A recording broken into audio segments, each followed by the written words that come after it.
Hey everyone, how's everyone doing? I just got back from Turkiye.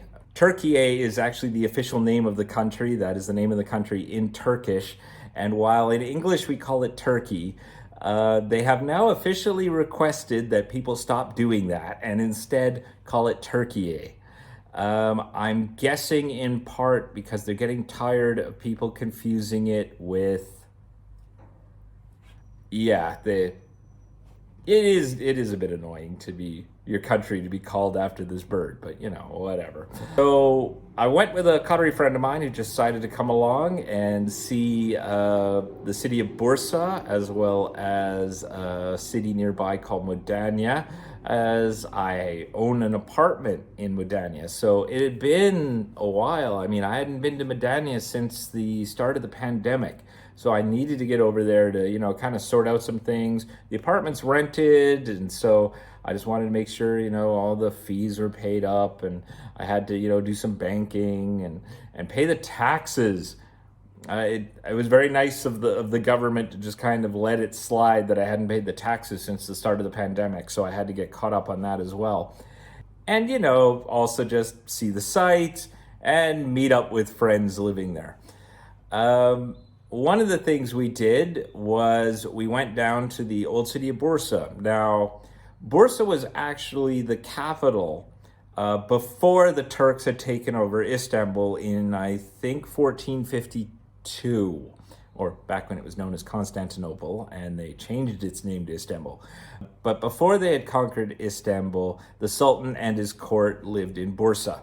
So it has a number of very old buildings, and it has a market that's, I think, over 500 years old. And we also went to a hammam, or a Turkish bath. They have one in the city. It too is 500? No, 450 years old. It's about 450 years old. Now, my Qatari friend was a little hesitant about this because he's like, well, hold on, like, what are these places like? Because Arabs generally don't like nudity. They're not big on locker room nudity or whatever. They tend to be a bit conservative that way. And I said, no, this one's fine. While most Turkish hammams have a very large sort of marble platform in the middle of which the heat is under there and you can lay on the hot platform, this particular hammam had a pool in the middle. Very large pool with very hot water from a hot spring that was underneath the hammam. And so because it was a pool, you were allowed to wear a bathing suit. And as soon as my friend was told that, he's like, oh, okay, we can wear bathing suits. Well, that's fine then. And I said, yeah, most of the people there do. As opposed to wearing this sort of towel around their waist called a peshtimal, which is more common in standard hammams. And we had a great time. You relax in the hot water. You relax on the side, pour hot or cold water on yourself. There's taps everywhere. And you can also go get, a famous Turkish massage where large, strong Turkish guys scrub you down and, well, depending on what type of massage you want, break your bones as, they like twist you in knots and all that. I just went for the scrub, they just soap you up, scrub you down, remove lots of dirt. You feel really nice and clean afterwards. It's a great experience. If you ever do go to Turkey, you definitely have to go to a hammam and try it out. Especially helped that, because we were there in the winter, it was cold out, so it was really nice to go to a nice warm place and relax.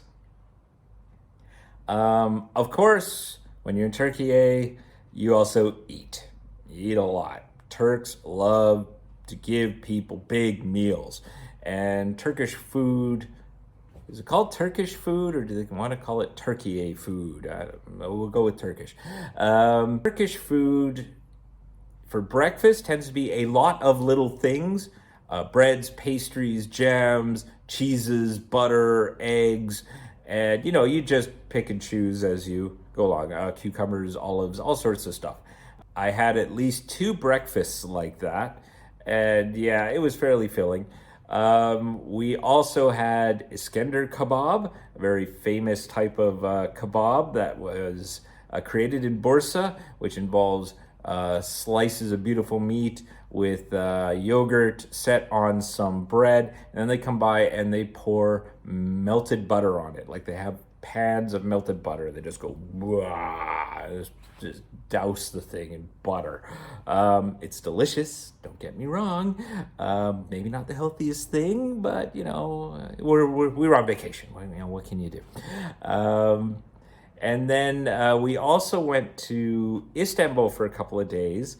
And we went to I believe it's called the Dolmabahce Palace, which was a more modern palace for the sultans in Istanbul. You have the main palace, which is called Topkapi, and that's, very famous for its beautiful tile work, and it looks very Oriental. It kind of looks like where a sultan would live. Whereas this palace, which is on the banks of the Bosphorus, was very European in style. Like I went in and I was just like, wow, this kind of looked like you could be in Vienna or something. Like that kind of 18th century European style palace that the sultans sometimes preferred living in, especially when they got to the more modern age, like 19th century into the 20th century. They would sometimes meet dignitaries there and so forth. It was definitely very different from Topkapi. Had a lot of artwork. We wandered around, had a nice time. And then we went over to Galata, the neighborhood with a famous bridge where hundreds of people fish off the bridge. And so the bridge is always packed with fishermen. And nearby is a tower called Galata Tower. You have to take a transit up a very steep hill to get to it. But it's a very nice tower. Oh, how old is it now? Right. And, then we just went to the top of the tower, took pictures. It was dang cold. It was very windy that day. So when you went outside to take pictures, it was cold. You were just like, ah. But anyway, the pictures then went out for a very nice dinner at a restaurant called Al Medina. The restaurant is owned by a famous Turkish chef. You might be familiar with him. Yeah, the guy with the neat smile. I think he always just stares at the camera like. And he's famous in Turkey. And this was a restaurant that he opened. And Qataris like going to it because one time when His Highness the Emir went to visit Turkey, Erdogan took him to this restaurant. And so when we went, I thought this was going to be like some Michelin star, super fancy thing. And I'm like, oh, geez, do we need reservations? Should I try to dress in a shirt and tie? What do we do? But actually, no, it was just more of a family type restaurant. It's very big. It was very busy. And the food was quite good. They make you this nice long bread with your name on it. Like this, yeah. All in all, we had a great time. It was unfortunate that we can only spend about 4 days in Turkiye before we had to get back. But, we just didn't have the time to extend the trip. And, still a little concerned with COVID. People were generally taking it pretty seriously in Turkey. Like when you went into malls and things, everyone was wearing masks. So that was good. And I managed to get through it without getting COVID, even though the plane was full both ways. So, yay. One other thing that I managed to do while I was there was a bunch of shopping. The Turkish lira had crashed yet again in value. And now I think it's something like 14 lira to a dollar. And I'm like 8-9 years ago, it was like 2 lira to a dollar. So it has lost a ton of value. And that means a lot of things in Turkey are really cheap if they were made in Turkey.